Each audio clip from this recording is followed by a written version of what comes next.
Okay, what up, everybody? Welcome back to the channel. It's Sebs. If you're new here, thank you so much for coming to hang out. I immigrated to the United States from Chile. And from the moment that I came here, like it's quite common, it was the brown community that helped me out. And one of the things that we would do was make fun of country music. And in this channel, we have documented kind of that change, man. I never opened my mind, and the music slaps. This Oliver Anthony dude is, all over the internets. He went absolutely viral. We checked out his song here. I guess we were trying to grift and get some of that, capture some of those views. But I just listened to the guy on Joe Rogan. Been listening to it yesterday and this morning at the gym, and he's a very likable guy. I learned how, he's a late bloomer. He didn't start writing music till a lot later. He talked about his, a head trauma injury he had when he was younger, and him and Joe are talking about how that's probably the source of a lot of his, the depression and manic depression that he experienced. Right. But I also had this thought, because he talked about it. He felt like a lot of the anxiety he was experiencing is because there was something that he was meant to be doing and he was putting that off. And that was not necessarily pursuing fame in music, but developing his skills in music and writing the music he was meant to write. I know in the moments of my life that I felt anxious is because I was not doing the thing I knew I was supposed to be doing. The thing that I was afraid of, which was the thing that was most important for me to do. I wouldn't do it. And so that really hit me, man. I really felt like I related to the guy, even though we had very, different upbringings. Like he's a country boy.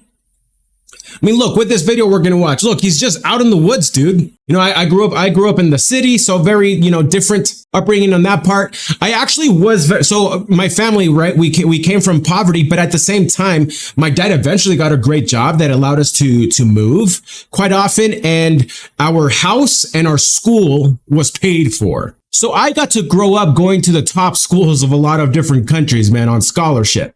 But what was unique about that is we were still technically poor.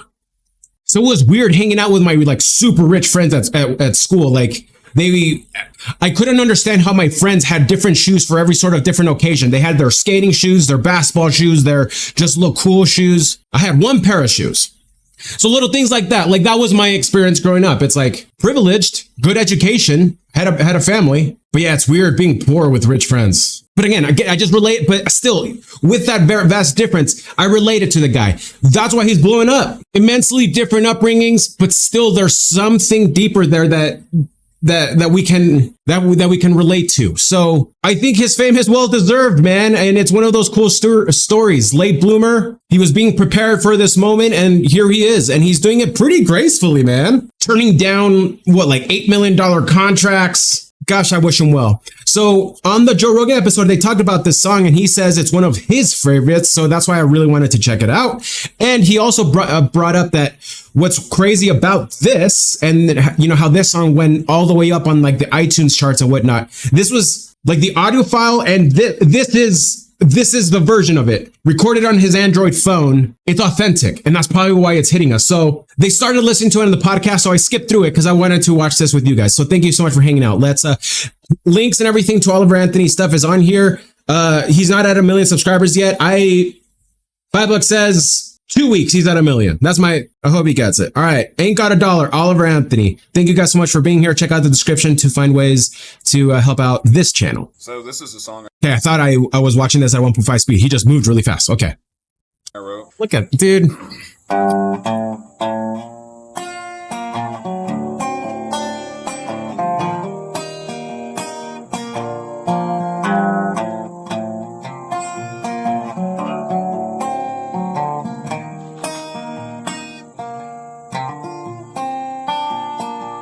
Well, I ain't got a dollar, but I don't need a dime. Wow. I got a little spot in the country where I spend all of my time. When the sun goes down on this itty bitty town, we can light up the bowl and pass it around. I ain't got a dollar, but I don't need a dime. Oh. Like as the song just started, man, like I was just like, okay, yeah, it doesn't sound too good. And then he started singing. Whoa. And what's cool is that like listening to it with the quality, with it being just like raw, I feel like we're just out. I feel like we're outside, like camping. We have a bonfire and we're listening to this guy just, he underestimates how good and powerful his voice is, dude. Whoa.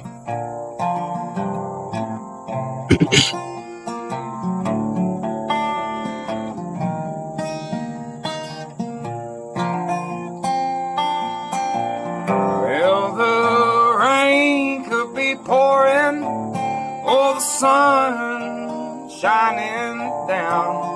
Long as my old truck still fires on up and there's crops growing in the ground. We'll have to pick some muscadines right off the vines, get a little yeast and make a little wine, 'cause I ain't got $1, but I don't need a dime. That's a good line, man. Ain't got $1, but I don't need a dime. Wow.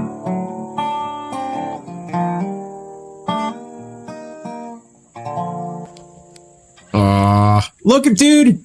His dog's just being like, bro, that was awesome. They don't even, no applause. What a bunch of dude. Bro, he posted this 11 months ago, and he probably has he had no idea at this time that everything that's happening right now was going to happen. We're living in a time where we're just craving people who are authentic, because we can feel, I think we're all tired of people just putting on a performance. I know I've done that. I've wanted to be liked by people. So we want to seem like we're better than we really are, or smarter than we really are, or whatever. So we can use like technology to kind of hide our flaws. But when it's the flaws, when they're in there, that makes it kind of beautiful. There's things in his voice where you're like, that's not perfect singing, but that's why 4.1 million people have watched that and listened to that, at least just on YouTube. All of the millions of people who have listened to it on iTunes and Spotify, we want to see the flaws. Okay, here I'm doing the exact same thing I was just calling out. Like I'm trying to, I feel like I'm putting on an act that I'm like deeper than I really am. But no, that's just the thought that I am getting. Like, I feel like why he's blowing up. Yeah, he's putting a voice to people who have felt like they have like they are voiceless, sure, but it's just raw and real, you know? We're done with the curated, fake moral authority and talent. We just want people to be them, because then it inspires us to be just us. And then we don't have to pretend to be anything else than we really are. He's talking about that. So that line, ain't got $1, but I don't need a dime. He's reminding us of the things that actually make us quote unquote rich, right? The things that matter to us. So he talks about that spot in a little country where he spends his time. When the sun goes down in the itty bitty town, we can light up a bowl and pass it around. So it's just time with others in a smaller, tight knit community.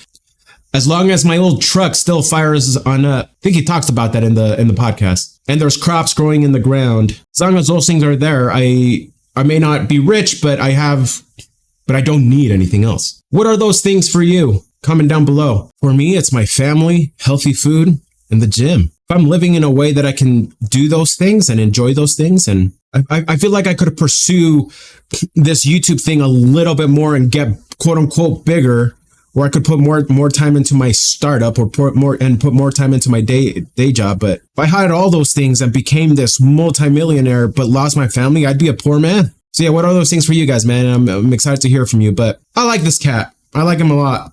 He's a lot like Moses. He found his voice later in life, and that's freaking awesome because it's inspiring us, you know?